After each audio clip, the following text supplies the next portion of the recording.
Failure, ఓటమి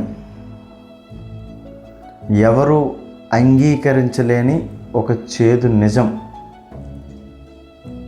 మనం ఏదైనా ఒక పనిని మొదలు పెడతాం, అందులో ఫెయిల్ అయ్యామనుకోండి, అప్పుడు ఏమనుకుంటాం? అయిపోయింది, నా పని అయిపోయింది, చాలా గొప్పగా స్టార్ట్ చేశాను, ఇప్పుడేమో ఫెయిల్ అయింది, సో రేపటి నుంచి అందరూ నన్ను చూసి నవ్వుతారు, నేను ఇంక నలుగురిలో తలెత్తుకు బతకలేనేమో అని ఫీల్ అవుతుంటాం. ఓటమి అనేది ఫుల్ స్టాప్ కాదు మిత్రమా, అది కేవలం కామా మాత్రమే. అది నువ్వు ఓడిపోయావని హేళన చేయడానికి రాదు.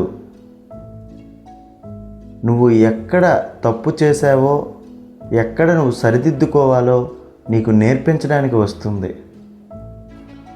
అది నిన్ను ఆపడానికి రాలేదు.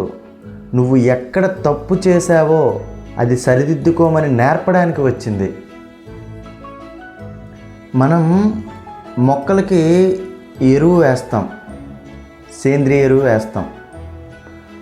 సేంద్రియ ఎరువు అంటే ఏంటి? అది కుళ్ళిపోయిన ఒక వ్యర్థం, అందరూ అసహించుకునే ఒక చెత్త. కానీ ఆ చెత్త మొక్క ఎదుగుదలకు తోడ్పడుతుంది. మొక్క ఆకాశం అంత ఎత్తు ఎదగడానికి మనం వేసిన ఆ కుళ్ళిన వ్యర్థమే, అందరూ అసహించుకునే చెత్తే దానికి పోషకంగా మారుతుంది.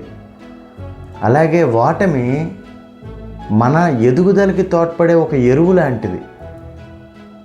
ఆ ఓటమి సాయంతో మనం కూడా ఆకాశం అంత ఎత్తుకు ఎదిగి ఉన్నత స్థానంలో నిలబడాల. మనం గెలవడానికి చేసే ప్రయత్నాలలో ఎదురైన అవమానాలు, ఓటములు మన ఎదుగుదలకి తోడ్పడే ఎరువులు లాంటివి. ఆ ఎరువుల సాయంతో మనం ఎదగాలే తప్ప ఓడిపోయాం కదా, అవమానపడ్డాం కదా అని కుంగిపోకూడదు. మనం గెలిచినప్పుడు మన చుట్టూ 100 మంది చేరుతారు, కానీ ఓడిపోయినప్పుడు మనం ఒక్కరమే మిగులుతాం. ఒక్కరమే ఉన్నాం కదా అని ఒంటరితనంగా ఫీల్ అయ్యి భయపడకూడదు.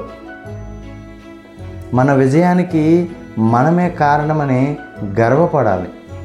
గెలిచినవాడు చరిత్ర సృష్టిస్తే, ఓడిపోయినవాడు నిలిచి మళ్ళీ గెలిస్తే ఆ చరిత్రకి ఆదర్శవంతమైన వాడై నిదర్శనం అవుతాడు. సాధారణంగా మనకి ఓటమి ఏం నేర్పుతుంది? నీ ప్రయత్నం బాగుంది కానీ పద్ధతి మార్చు అని హెచ్చరించి వెళ్తుంది. ఈ ప్రపంచం నీ గెలుపును చూడడానికి సిద్ధంగా ఉంది. లేచి నీ పని మొదలుపెట్టు. All the very best.